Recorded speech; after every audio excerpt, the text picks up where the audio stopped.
오늘의 말씀은 마가복음 15장 12절부터 14절까지입니다. 빌라도가 또 대답하여 가로되 그러면 너희가 유대인의 왕이라고 하는 이는 내가 어떻게 하랴? 저희가 다시 소리 지르되 저를 십자가에 못 박게 하소서. 빌라도가 가로되 어찌 미뇨? 무슨 악한 일을 하였느냐 하니 더욱 소리를 지르되 십자가에 못 박게 하소서 하는지라. 아멘. 기도하겠습니다. 고마우신 하나님 감사합니다.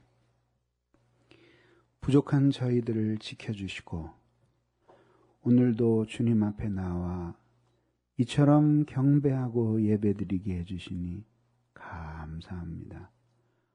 오늘도 저희들이 이 말씀을 통해 주님을 깊이 만나고 또 변화되도록 복을 주옵소서. 예수님의 이름으로 비옵나이다. 아멘.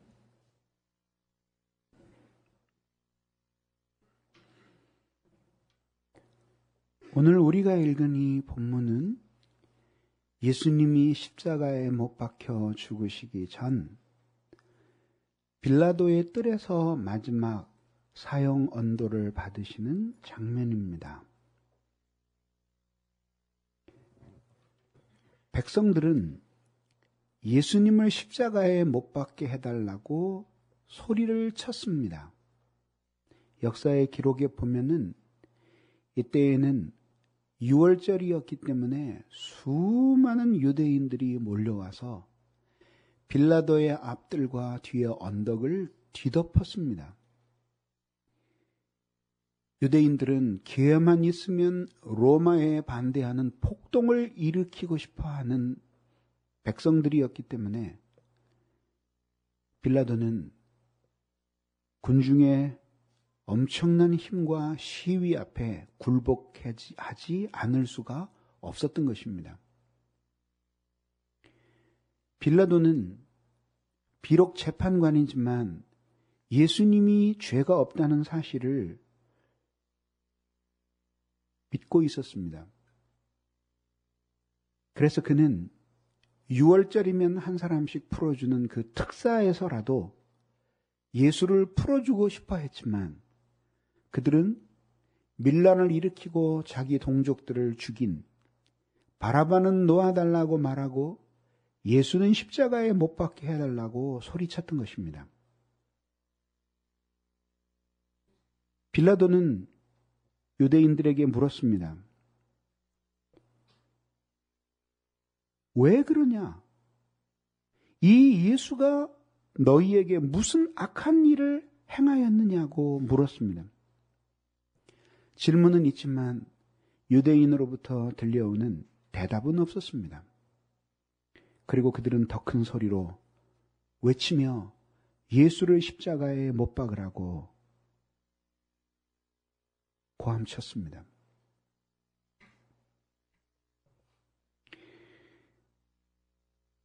빌라도가 물었던 질문을 우리는 똑같이 하고 싶습니다.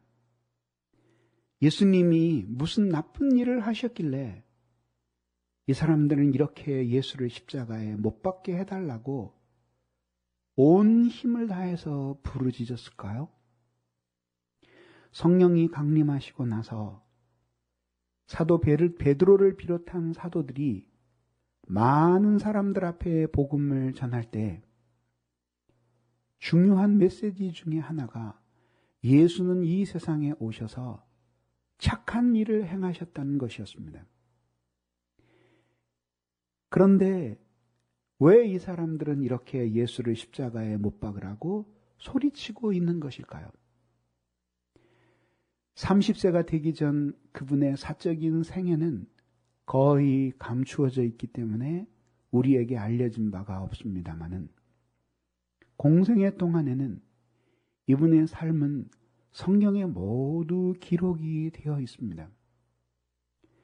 그분이 걸어오신 3년의 생애를 아무리 훑어보아도 예수님은 누구에게 원망을 사시거나 상처를 주신 일이 없으신 분이었습니다. 만약에 예수님이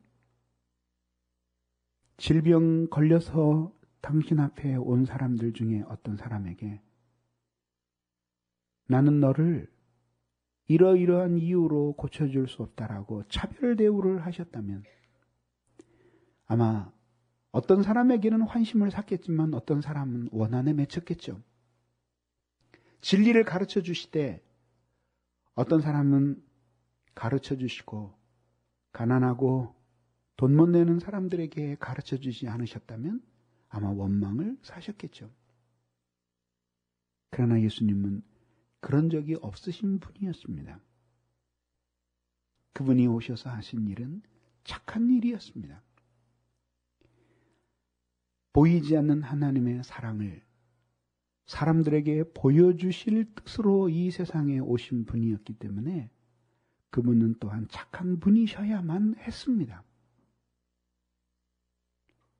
그런데도 예수님은 결국 죄도 없이 십자가에서 숨지셨습니다. 무엇 때문이었을까요? 적어도 여기에는 두 가지 요인이 존재하는 것이죠. 하나는 종교 지도자들의 역할입니다.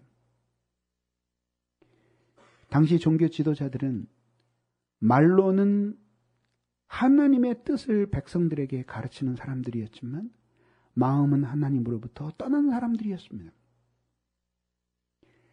그래서 예수님은 그들을 가리켜 자기도 하나님 나라에 들어가지 않고 불쌍한 백성들도 하나님의 나라에 들어가지 못하도록 가로막고 있는 사람들이라고 묘사하셨습니다. 하나님의 말씀을 가르친다고는 하지만 그 진리의 말씀보다는 자신들의 유전을 훨씬 더 중요하게 생각했습니다. 결국은 이스라엘 백성들이 당시에 믿는 신앙은 유대교라고 하는 성경으로부터는 훨씬 멀어진 그것을 통해서는 절대로 구원에 이를 수 없을 그런 이상한 종교를 가르치고 있었던 것입니다. 예수님이 나타나셨습니다. 가르침의 처음부터 백성들은 그 가르치는 것이 서기관이나 제사장들과는 비교가 되지 않는다고 하는 것을 탁월하게 의식할 수 있었습니다. 명료한 언어, 확신에 찬 선언, 성경에 대한 말할 수 없는 친숙함과 하나님께 대한 사랑, 하나님께로부터 받으시는 그 놀라운 친밀한 교통, 이런 것들은 당시 이스라엘 백성들에게는 본 적이 없는 매우 특별한 방식의 말씀 사역이었습니다.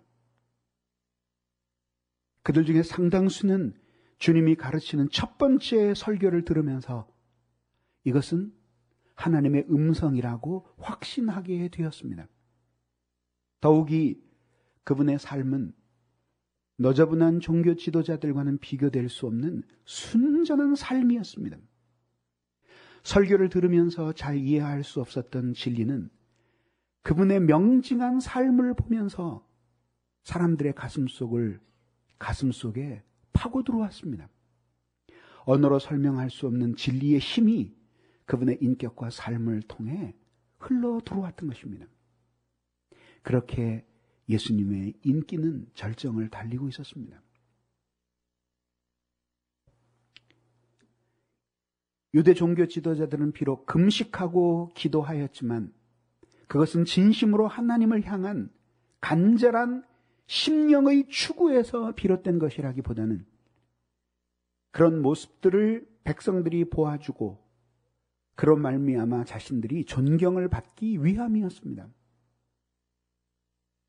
그러나 처음부터 진리에 있어서는 예수님과 종교 지도자들은 비교될 수 없는 그러한 차이를 가지고 있었습니다.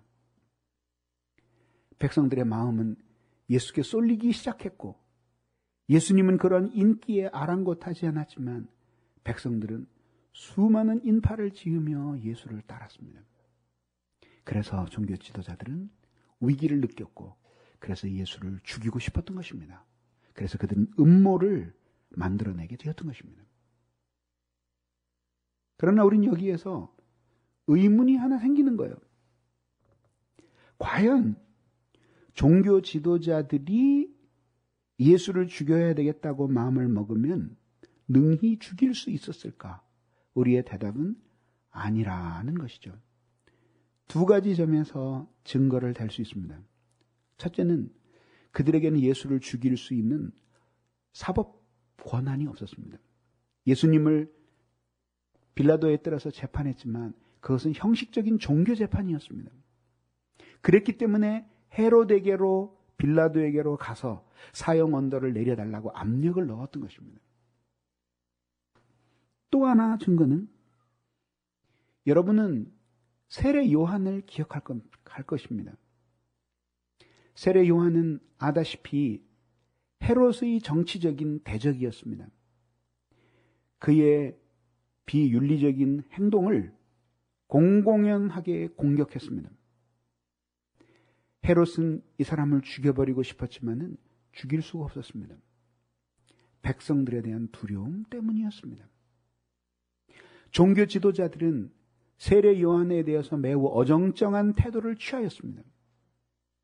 그의 외침은 예수님의 처음 외침, 회개하라 천국이 가까웠느라 하는 외침과 함께 사역이 시작이 되었습니다.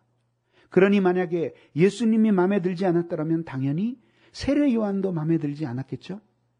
그러나 세례 요한이 하나님이 보내신 선지자가 아니라고 말하고 싶었지만 말할 수 없었습니다. 무엇 때문이었죠? 만약에 그렇게 말하면 백성들이 종교 지도자들을 버릴 것이기 때문이었습니다.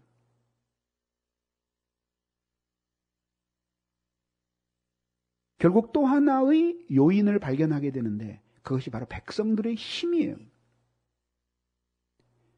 다시 말해서 백성들이 예수를 십자가에 못 박아서는 안 됩니다라고 그 무리들이 외쳤더라면 빌라도가 죽이려고 하고 종교 지도자들이 결탁했어도 예수님의 십자가 처형은 불가능했다라고 하는 것이죠.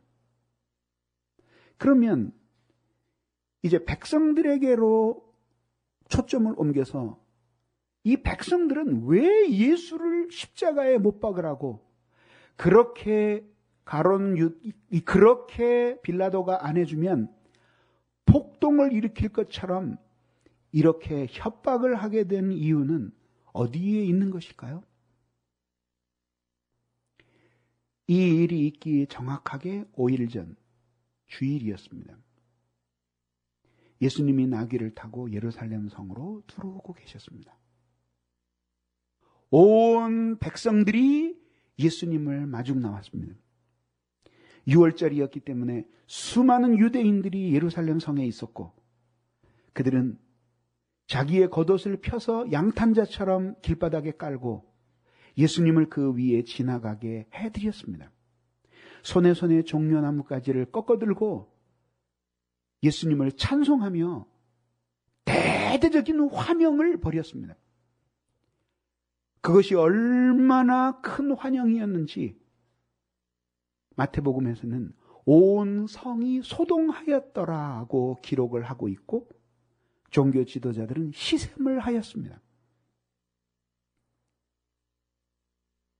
그리고 정확하게 5일이 지난 후, 더 정확하게 말하자면 불과 4일 조금 넘는 시간이 흘렀는데 그렇게 열렬하게 예수님을 환영하던 이 수많은 인파들의 함성은 바로 예수를 십자가에 못 박으소서라고 하는 이 끔찍한 외침으로 변해버렸던 것입니다. 그 4일 동안에 무슨 일이 일어났나요? 무슨 일이 4일 동안 일어났습니까? 성경을 아무리 뒤져봐도 아무 일도 일어나질 않았습니다. 그럼 도대체 무슨 일이 일어났길래 그렇게 열렬하게 환영을 하며 종교 지도자들의 제지도 마다하고 예수님을 환영하던 그 수많은 열정적인 인파들이 이번에는 예수를 죽여버리라고 고함치는 악랄한 마음으로 변화했을까요? 뭐 때문이었습니까? 뭔 일이 일어났습니까? 뭔 일이 일어났죠? 아무리 찾아도 그럴 만한 일은 성경에 기록이 되어 있질 않아요. 그런데 답이 있어요. 예수님이 나귀를 타고 들어오실 때 그들이 예수의 입성을 환영하며 부르던 그 찬송가가 단서가 되는 거예요. 뭐라고 찬송했나요? 호산나 다윗의 자손이여 라고 찬송했습니다. 호산나 다윗의 자손이여. 이 호산나는 정확한 히브리어입니다. 이것은 유대인이라면 모두 다 알 수 있는, 요즘 우리로 말하자면 운동권 노래였습니다. 호시아 나. 이 나는 히브리 말로 please 그런 뜻이에요. 제발. 호시아는 구원해 주소서, 건져 주소서, 구출해 주소서, 그런 뜻이에요. 건져 주소서, 구출해 주소서, 제발. 다윗의 자손이여, 다윗의 자손이여, 제발 우리를 구해 주소서 하는 것이었습니다. 그러면 무엇으로부터 구원해 달라는 것입니까? 우리 안에 있는 이 어찌할 수 없는 죄, 우리 스스로는 하나님께 돌아갈 수 없는 영혼의 어두움, 우리의 마음의 죄, 이것으로부터 구원해 달라는 것이었을까요? 아닙니다. 호시아나, 호시아나라고 외쳤는데 그것은 로마의 압제로부터 우리를 건져주소서, 우리를 해방시켜 주소서라고 하는 자기들끼리의 은어였습니다. 이스라엘은 교회와 국가가 나뉘어지지 않은 형태였어요. 그래서 국가가 교회고 교회가 국가인 형태였어요. 그들에게 있어서 하나님이 자신들을 선택하셨고 자신들은 왕같은 제사장의 나라라고 하는 것을 훌륭하게 드러난 시기가 한 번 있었어요. 그게 다윗의 왕국 시대였어요. 그래서 다윗의 왕국이 시대 때에 가장 큰 영토를 지니고 있을 뿐만 아니라 주변에 있는 크고 작은 수많은 나라를 복속시켜서 이 다윗 왕의 지하에 있는 이스라엘에게 조공을 드리며 신하의 예로 이스라엘을 섬기던 시대가 있었습니다. 그 시대를 꿈꾸면서 모든 유대인들은 메시아가 오시긴 올 것인데 그 메시아는 바로 이렇게 왕같이 선택된 하나님의 나라인 이스라엘이 개같은 로마에게 압제를 당하고 수치스럽게 식민지가 되어 있는 이 상황을 타개하기 위해서 오시는 정치적인 메시아라고 굳게 믿었던 것이에요. 그리고 그렇게 오시는 메시아는 초자연적인 능력을 가지신 매우 특별한 인물이어야 했습니다. 신이라고는 믿지 않았지만 인간은 훨씬 뛰어넘는 그런 초자연적인 인자가 와서 하나님의 탁월한 능력으로 기적과 능력 그리고 초자연적인 리더십으로 이스라엘 백성들을 귀합을 해서 그래서 무력으로 이스라엘을 그 모든 로마의 압제로부터 구원해 줄 것이라고 믿는 신앙을 가지고 있었습니다. 몇 명의 인물들이 나타났고 그 인물들에게 그런 기대를 걸었지만 결국은 역사가 흐르면서 그 사람들은 그 사람이 아니라고 하는 것이 입증이 되었습니다. 예수 그리스도의 생애를 지켜봤습니다. 놀라운 일이었습니다. 이제까지 듣기만 했지 실제로 본 적은 없는 놀라운 능력, 절망적이라고 믿었던 문둥병도 고치고 눈 먼 자의 눈을 뜨게 하고 심지어는 죽은 자도 일으켜 세우고 2마리의 물고기와 5개의 보리떡으로 수만 명을 먹이고도 남는 그 광경을 풍설로 들은 것이 아니라 2 눈으로 똑바로 보면서 그 현장을 목격했던 것이죠. 그들은 생각했습니다. 이 예수야말로 바로 하나님이 우리에게 주실 그 정치적인 지도자다라고 믿었습니다. 이제 드디어 기대를 가지고 유대인들이 예루살렘 성에 가득 모였고 이제 로마 군대도 두렵지 않은 큰 세력을 형성하게 되었습니다. 드디어 이제 예수님이 무슨 일인가를 준비하고 그들을 규합하면 따를 작정이었습니다. 4일 동안의 행적을 지켜보았지만 실망스럽기 짝이 없는 행적이었습니다. 평소 행하던 그대로 복음을 가르치시고 병자들을 고치고 그리고 진리를 모르는 사람들을 가르치시면서 다름없이 평소와 다름없이 사셨어요.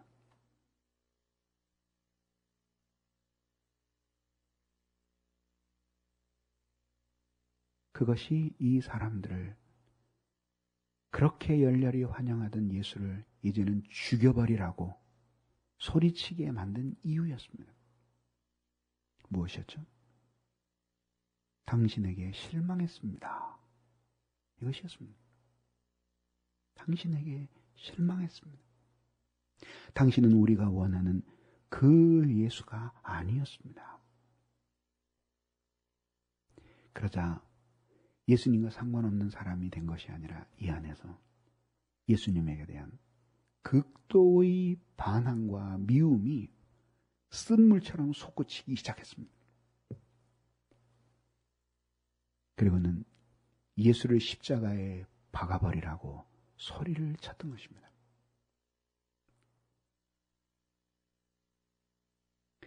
신앙의 시작은 어디일까요? 신앙의 시작은 하나님 꺾어서 내 인생의 목적을 위해 봉사하게 하고 예수를 굴복시켜서 내 행복에 이바지하게 하는 것이 신앙이 아니야. 그것은 신앙의 출발이 아니야. 신앙의 출발은 예전에는 내 인생의 행복이 최고인 줄을 알았는데 그래서 하나님이라도 이용을 해서 내 욕망을 성취하고 싶었는데 나를 위해서 바로 그러한 나의 죄 때문에 예수님이 사람의 몸 입고 이 세상에 오셔서 십자가에 죽으셨다는 사실을 깨닫게 되는 거예요. 그러면서 하나님 없이 살아온 자신에 대해서 깊이 실망하는 거예요. 그게 신앙의 시작이에요. 하나님을 꺾고 예수를 굴복시켜 자신의 인생의 행복을 도모하고자 하는 것이 아니라 자기를 버리고 이 세상에 오신 예수 그리스도의 그 도성인신이 바로 자기를 이 온 우주의 중심인 것처럼 생각하고 살아왔던 그 죄를 위해서 예수님이 십자가에 죽으신 것이라는 사실을 깨닫고 하나님 앞에 자신이 꺾어지는 것, 그냥 대충 꺾어지는 것이 아니라 그냥 대충 꺾어지는 것이 아니라 이렇게 완전히 분질러져 버리는 것. 그래서 다시 돌아가려고 해도 다시 돌아갈 수 없도록 분질러져 버리는 거예요. 이게 신앙의 시작이에요. 만약에 그렇게 하나님이 자기 아들을 버려 이 세상에 있는 인간들을 구원하기 위해서 여기까지 내려오신 그 십자가의 사랑 앞에 자기가 이렇게 꺾여지는 경험이 없었다면 신앙은 아예 처음부터 시작을 안 한 겁니다. 이게 시작이에요.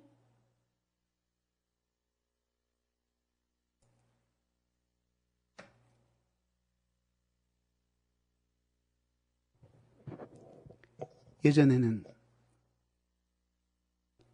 나를 사용해서 나를 기쁘게 하고자 하였지만 그걸로는 뜻대로 되지 않아서 하나님을 굴복시키고 예수를 이용하여 행복해 보려고 하는 마음을 가졌지만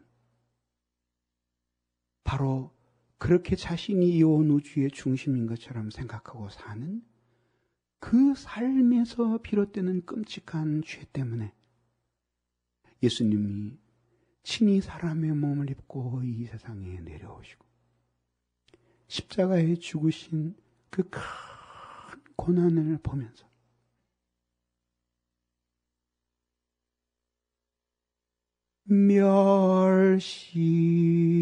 멸시와 욕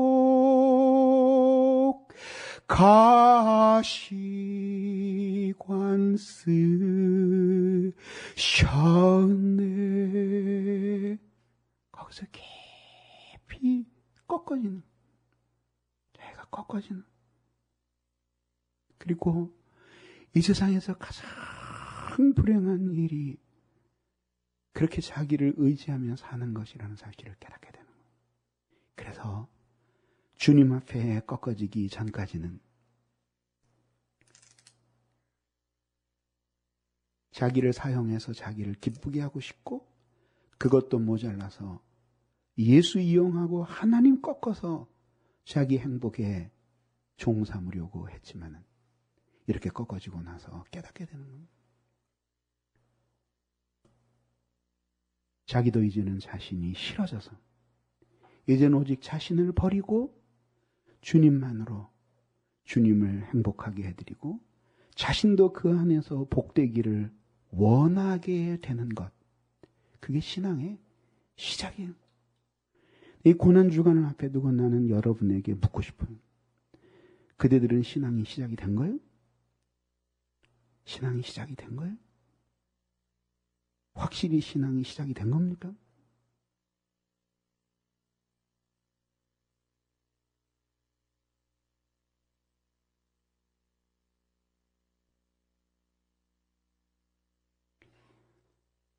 교수가 되고 1년쯤 지났을 때 내 영혼이 말할 수 없이 곤고했어요. 그래서 하나님 앞에 매달리지 않을 수가 없었어요.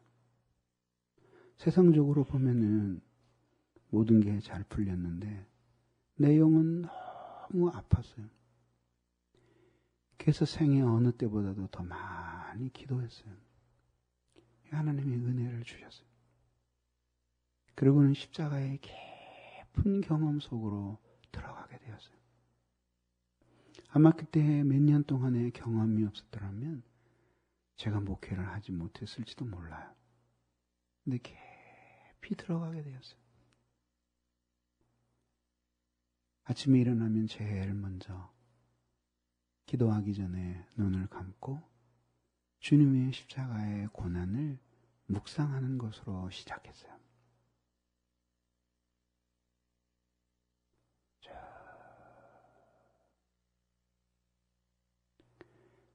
신앙의 타락이 범죄라고 생각하면 기독교 신앙의 이치를 잘못 읽은 거예요.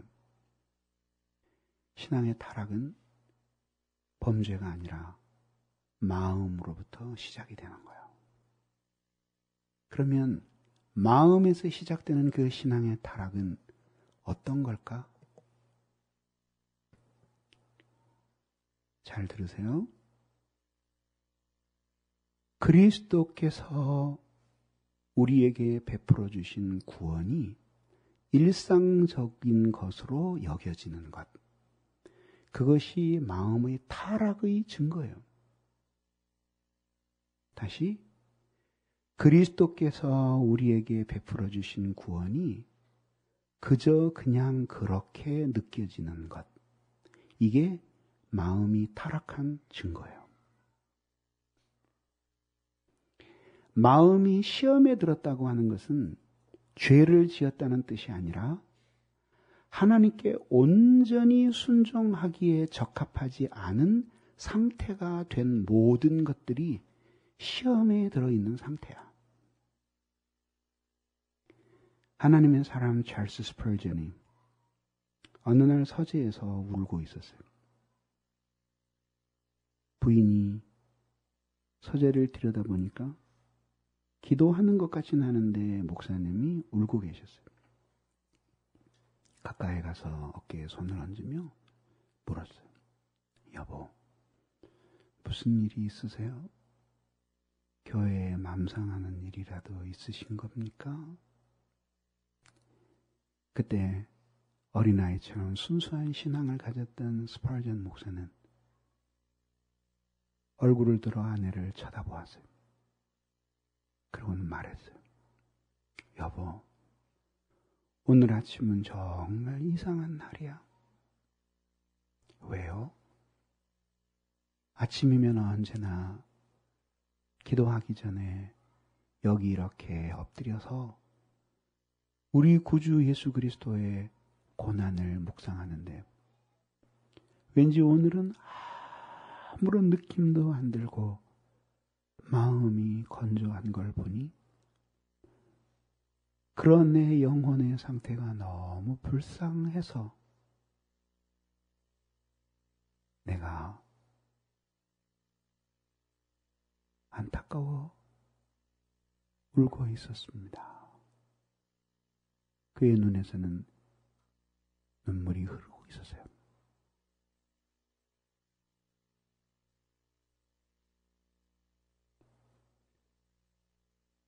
머리에 가시면류관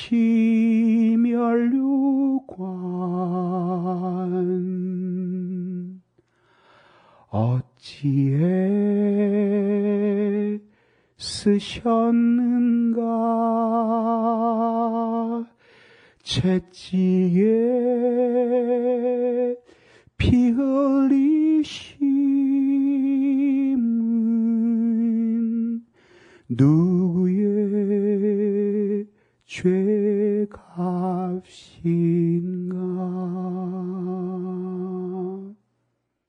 귀신은. 근데 그렇게 은혜를 받고 생애적인 십자가의 경험을 하게 되었는데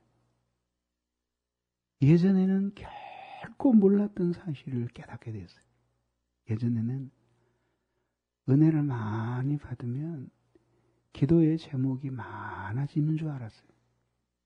근데 정말 십자가의 이 현재적인 경험에 압도되니까 아무 기도 제목이 없어요. 아무 기도 제목이 없어요. 원래 자기가 너무 사랑하는 사람 앞에 서면 그 사람이 소원이 뭐냐고 물으면 원래 소원이 없는 거예요. 왜? 너무나 원하는 것이 성취되었기 때문에 더 이상의 소원은 없는 거죠. 신앙의 세계에서도 똑같아. 그래서 깊이 주님을 만나고 나니까 아무것도 예전에는 꿈이 많았거든요. 기도 제목이 억수로 많았어요. 건강도 해야 되고 유학도 가서 빨리 가서 박사도 따야 되고 실력도 좀 좋아가지고 까부는 인간들 논문 하나 써서 한번 확 눌러주고 싶었고 뭐 교회도 좀 잘해보고 싶고 너무 많았어요. 근데 의미를 발견할 수 없어요. 예? 그래서 어느 날 진심으로 주님께 생애 최초로 그런 기도를 드렸어요. 하나님, 저를 행복하게 하기 위해서 마음을 많이 쓰지 마십시오. 나는 아무래도 괜찮습니다. 주님 자신의 영광을 위해서 힘을 쓰십시오. 아무것도 소원이 없어요.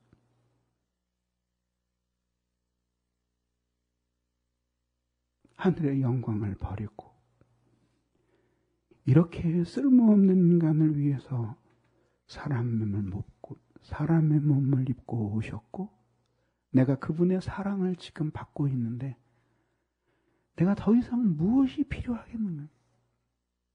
충분합니다. 오늘 이날이 내 인생의 마지막의 날이라면 얼마나 좋을까? 한동안 교수실에다 써붙여놨어요. 오늘은 주님이 오시려나?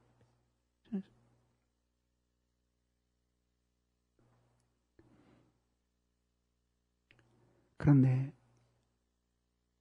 내 자신에 대한 행복하고자 하는 소원은 사라지는데 그 대신 다른 것이 마음속에 파도처럼 밀려왔어요. 그게 뭐냐면 이 가슴 저미는 하나님의 사랑을 모르는 사람들, 그렇기 때문에 핍절한 상태에서 살아가는 그 파리한 영혼들의 수많은 얼굴들이 떠올랐어요.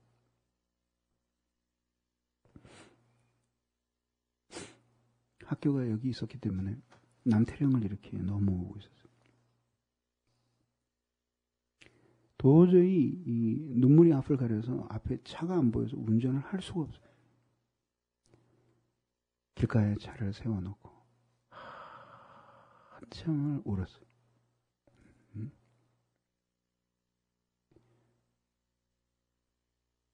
눈을 들어 하늘 보라 어지러운 세상 중에 곳곳마다 상한 영의 탄식 소리 들려온다.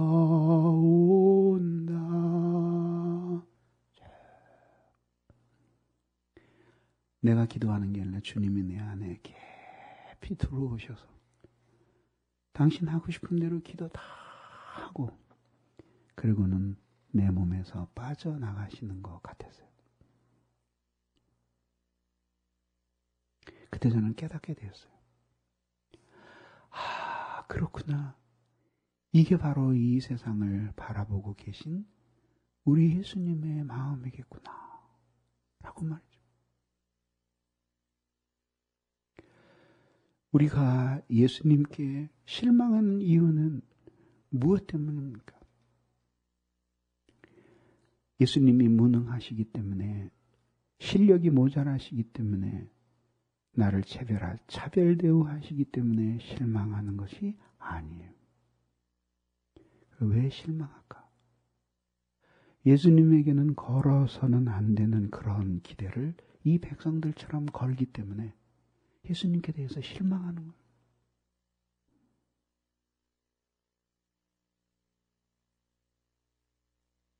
그래서 신앙이 어렸을 때는 기도를 해도 목표가 예수님 깨트리는 거예요. 그래서 예수님 앞에 열심히 기도하면서 예수님 쓰러뜨리고 팔 꺾여서 항복 받아내는 거예요. 그러나 그것은 신앙이 아니에요.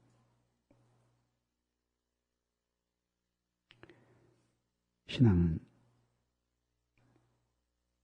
끊임없이 그분이 우리를 위해 죽으신 십자가 앞에서 내가 붙들고 있는 이 모든 예수님에 대한 잘못된 기대 때문에 사실은 예수님이 십자가에 못 박히셨다는 사실을 생각하면서 그걸 버리는 거야. 그게 자기 부인이야. 그게 바로 그리스도를 따르는 자에게 있어서 가장 중요한 자기 부인의 삶이에요. 그래서 사실은 예수님께 실망해야 될 것이 아니라 사실은 우리 자신에게 더 많이 실망해야 하는. 문제는 예수님이 우리의 마음을 모르기 때문에 실망이 되는 게 아니라 우리가 예수님을 마음을 모르기 때문에 거기에서 모든 신앙의 문제들이 나오게 되는 거예요. 그래서 신앙이라고 하는 것 자체가 나는 이렇게 그 부모님께 그 참 자식이 되어 가는 것과 유사하다고 생각해요. 돌아가신 저희 아버지가 불효자는 아니었지만은 사실은 부모님에 대해서 그렇게 끔찍한 관심이 없었어요. 할아버지는 제가 7살 때 돌아가셨으니까 우리 아버지 30살 때 돌아가셨고, 할머니는 더 오래 사셨는데 자기 사업에 바쁘고 당신 사회 활동에 바빠서 거의 돌아보시질 않으셨어요. 그러다가 사업을 하다가 큰 실패를 경험하고 인생 바닥까지 내려가시게 됐어요. 그 고난의 계곡을 통과하면서 신앙은 없었지만 인간이 사는 것이 이런 게 아니라고 하는 것을 깊이 깨달으신 거예요. 그 다음에는 어느 날 갑자기 효자로 변했어요. 그래서 진짜 마음을 다해서 어머니를 섬기는 거예요. 그게 신앙이에요. 막대 먹은 인간일 경우에는 그 부모가 자기한테 해준 거 이런 것들 하나도 생각이 안 나고 아프게 한 것만 생각이 나는 거예요. 이게 마음속으로 증오심을 갖는 거예요. 증오심을 품으면 받은 바 은혜가 기억이 안 나고 사랑의 마음을 품으면 받은 바 상처가 마음속에서 사라지는 거예요. 근데 그렇게 하면서 마음에 독을 품고 사는 거예요. 그러는 동안에는 인생이 참된 부모 공경의 대의를 다할 수가 없는 거예요. 이런 건 효도가 아니잖아요. 어느 날 삼촌이 와서 귀싸대기를 올려붙이면서 야, 이 자식아, 네가 자식이 돼가지고 엄마한테 그게 뭐냐? 너도 인간이냐? 사람이 되라 이 녀석아. 큰아버지가 와서 발길로 정강이를 차면서 야, 이 자식아, 하나밖에 없는 엄마한테 너 그따위로밖에 못해? 엄마가 혼자서 널 길러 학교까지 보내느라고 얼마나 고생했는지 알아? 네가 그따위로 하면은 내가 널 가만 안 둘 거야. 할아버지가 나타나셔서 야야, 너 도대체 네 애미한테 하는 짓이 그게 뭐냐? 계속 그딴 식으로 하면 유산이 좀 남아있는데 넌 국물도 없다. 이렇게 협박해서 어머니에게 잘하는 것은 그건 진정한 효도가 아닙니다.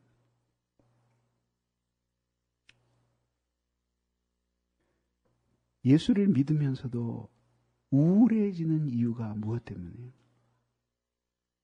여러분들은 원하는 것처럼 풀리지 않는 환경 때문이라고 생각하겠죠.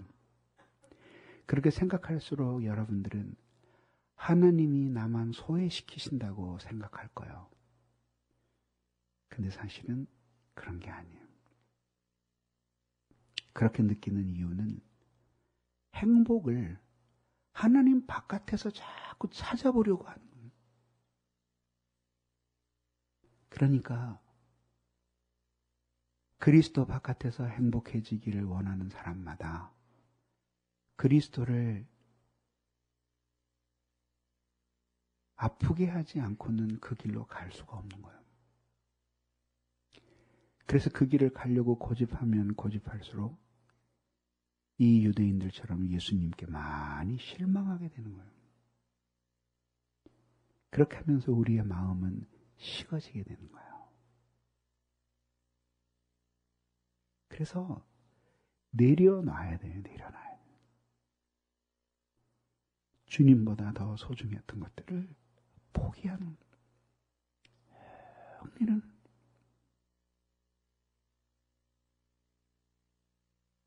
자기를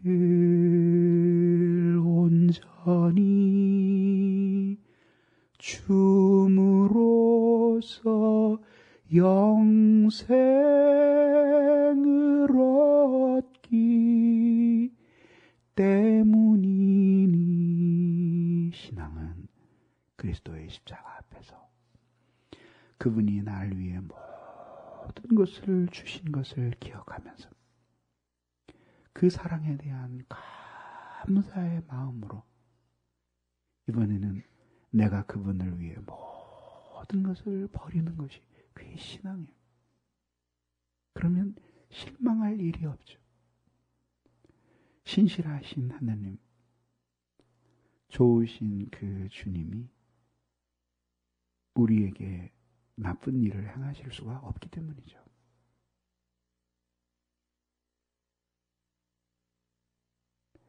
기도를 바꿔보세요. 소원을 주님께 아뢰지 말고 주님 보고 내 마음을 몰라주시겠냐고 투정하지 말고 내 마음에는 주님의 마음을 알아들이는 사랑하는 사람들끼리 통할 수 있는 그런 명민함이 없습니다. 없습니다. 그걸 고백을 하면서 하나님 앞에 기도하는, 그때 비로소 내 인생의 이 고통의 문제가 나를 알아주지 못하는 예수께 있는 것이 아니라 그분 바깥에서 행복을 얻어버리는 나 자신에게 있다는 사실을 깨닫게 되는 거죠. 그리스도의 고난에 참여한다라고 하는 것은 교회 봉사 열심히 할 때 힘드는 것, 그것만을 가리키는 건 아니에요. 이렇게 정상적이라면 자기를 포기할 수 없는 자신을 나를 위해 십자가에서 자기를 다 버리신 주님 보면서, 그러면서 그분 앞에 살을 내이는 것처럼 힘들어도 그분이 나의 죄 때문에 그렇게 하셨습니다.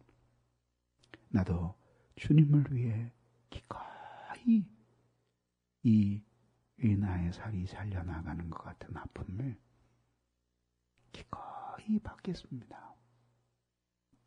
라고 하는 그 신앙으로 자기를 버리는 거예요. 자기를 버리는 거예요.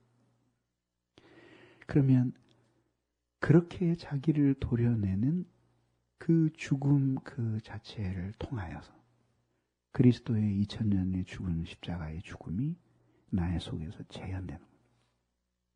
그게 바로 그리스도의 고난에 동참하는 거야. 그렇게 그리스도와 함께 죽고 나면 그 그리스도의 죽음에 참여한 것만큼 내 안에서 예수 때문에 다시 살아나는 경험을 하게 되는 거예요. 이 그리스도의 2000년 전의 부활에 내가 현재적으로 참여하는 거예요. 그래서 그리스도는 2000년 전에 죽고 부활하셨지만 지금도 영 안에서 우리와 신비적인 결합을 이루고 계시는 거예요. 그러면서 살아가는 것이 신앙이에요. 그래서 주님이 십자가에서 자기를 버려 우리를 구원해 주시는 그 사랑을 마음속에 꼭 붙들고 살아있는 시간 어느 때에도 예수님이 나를 위해 죽으신, 그래서 내게 주신 그 구원이 일상적인 것처럼 여겨지지 아니하고 오히려 매 순간 생각할수록 깊은 감동으로 다가온, 이게 그리스도의 현재적인 체험 속에서 살아가는 거예요.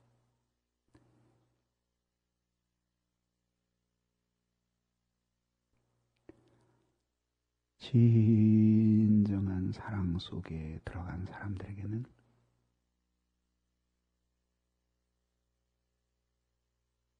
소원이 없어요. 소원이 없어요. 무슨 소원이 있겠어요?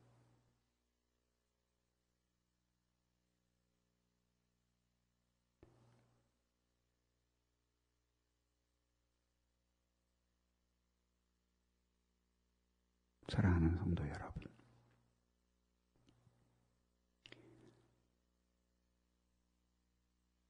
그랬으면 좋겠어요.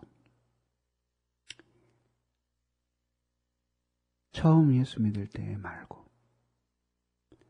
살면서 계속해서 마지막에 우리가 머리가 백발이 되고 그리고 죽음의 날이 가까워와도 그리스도의 십자가를 생각하면 이 쓸모없는 인간을 위해 십자가에 죽으신 그리스도의 고난을 생각하면서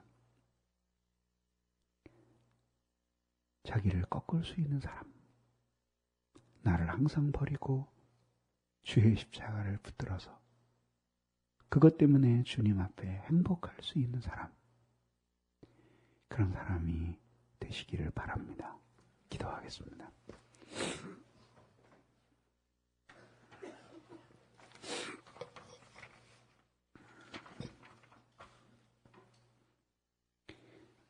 이 시간에 우리 같이 기도할 때 주님, 우리에게 은혜를 내려주시옵소서. 우리를 긍휼히 여겨 주옵소서. 주님 바깥에서 행복해 보려고 기대했기 때문에 수시로 주님께 실망하고 그 마음은 절망으로 바뀌어 표독스럽게 예수님을 미워하는 마음으로까지 변하곤 하였습니다. 오늘 주님 앞에 옵니다. 하나님, 우리를 죄에서 구원하기 위해 피 흘리신 십자가 앞에서 주님밖에 소중한 것이 없다고 고백을 하도록 도와주시고 주님 안에서 행복을 찾는 저희들이 되도록 도와달라고 우리 같이 기도하겠습니다. 자비하신 아버지 하나님, 오늘 이 시간에도 간구하고 기도합니다. 하나님 아버지, 우리가 주님께 실망합니다. 하나님 아버지,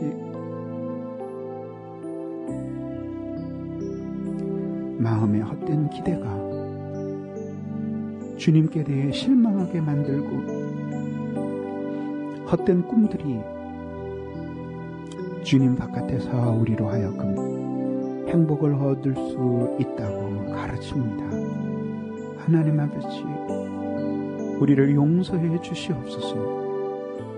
하나님 아버지, 꺾어도 꺾이지 않는 저희들,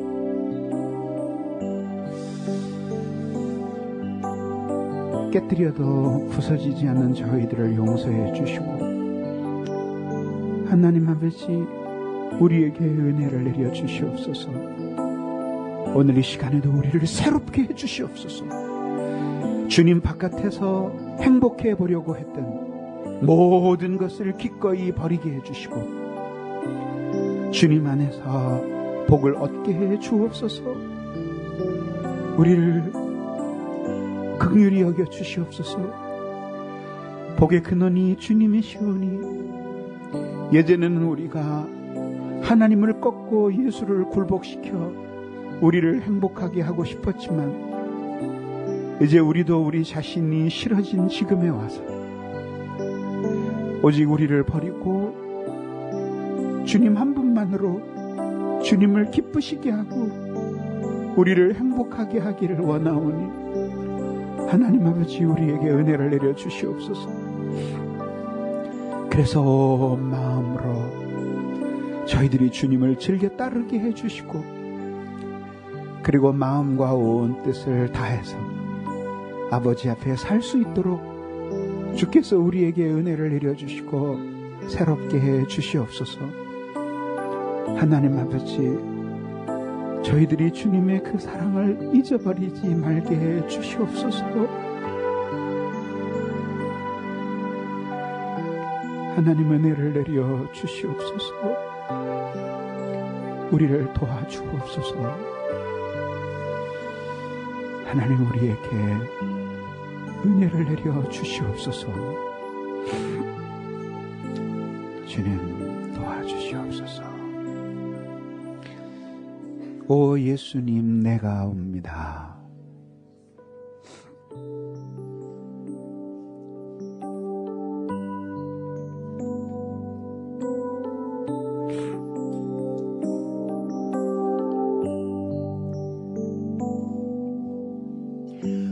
오 예수님, 내가 옵니다. 못 박히신 십자가 앞에 그 큰 사랑 눈물에 겨워 울며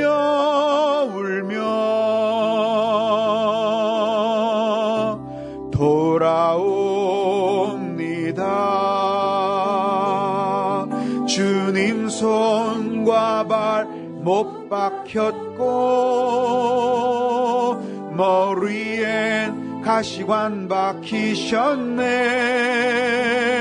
내 모든 죄와 허물 위해 말없이 피 흘려 주셨네. 오 예수님, 나의 손 잡고 이제부터 영원까지 내 구주가 되옵소서. 이제부터 영원까지 내 구주가 되옵소서. 그리스도의 은혜와 하나님의 사랑과 성령의 교통하심이 사랑하는 자녀들 위해 함께 있어지이다.